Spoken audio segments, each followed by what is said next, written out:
Math 1314, Tyler Junior College, Section 2.8, Distance, Midpoint, and Circles. In the previous videos, we discovered the distance formula and applied it to a couple of examples, and also commented that sometimes with the distance formula, you get a nice, clean, exact answer, but sometimes you get a square root that's not so pretty. So sometimes you'll be asked to simplify that answer or to just put it in a calculator and get a decimal approximation. In the next two videos, we're going to discuss the midpoint of a line segment, which is exactly what it sounds like. Here's a line segment. The midpoint is the point in the middle. So the question we're going to attempt to answer, and as a consequence derive a formula, is suppose a line segment has endpoints x1, y1, and x2, y2. What are the coordinates of its midpoint? Specifically, what are the coordinates of its midpoint in terms of the coordinates of the endpoints? Now, there's a few ways to intuitively approach this, but I think one easy way to approach it is to think about this in terms of x's only and in terms of y's only.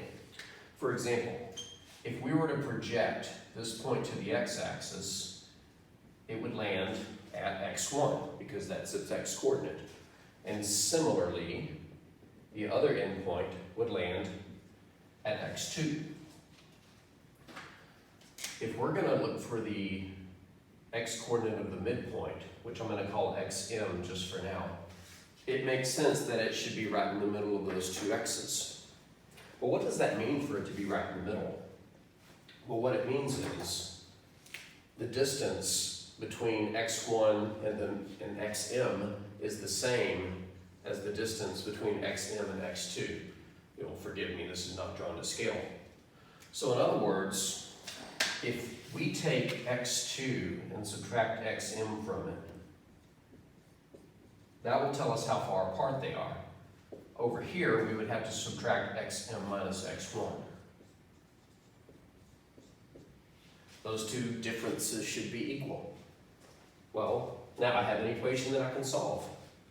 I can solve it for xm. I've got it on both sides, so I could add xm to both sides to cancel the xm on the left and leave two xm's on the right. Excuse me, it's a subscripted m. Now, if I'm solving for xm, I should probably go ahead and add x1 to both sides so I can cancel it from the right. So if we try to add the x's, they're not like terms, so we can just write x1 plus x2. And then we just divide both sides by 2. What that tells us is the x-coordinate of the midpoint is the first x plus the second x, and that sum is divided by 2. We could play the same game for the y's. We would just have to project them to the y-axis. y1 here, y2 here, ym in the middle. And by the way, I am kind of making some assumptions here, such as the second x is greater than the second y, or, I'm sorry, the second x is greater than the first x because it's further to the right, or the second y is greater than the first y because it's higher than that. But if we were to explore every possible combination of which is larger and which is lesser, and play this game again, we would get the exact same results. Speaking of the exact same results, if we played the same game on the y's that we played on the x's, it would look exactly like this, except all the x's would be y's. So without actually writing it all out, the results for the y's would come out to be exactly the same. The y-coordinate of the midpoint would be the y-coordinate of the first point plus the y-coordinate of the second point, and then that sum is divided by 2. Another way of just saying it, the middle x is the average of the x's, and the middle y is the average of the y's. So, the midpoint between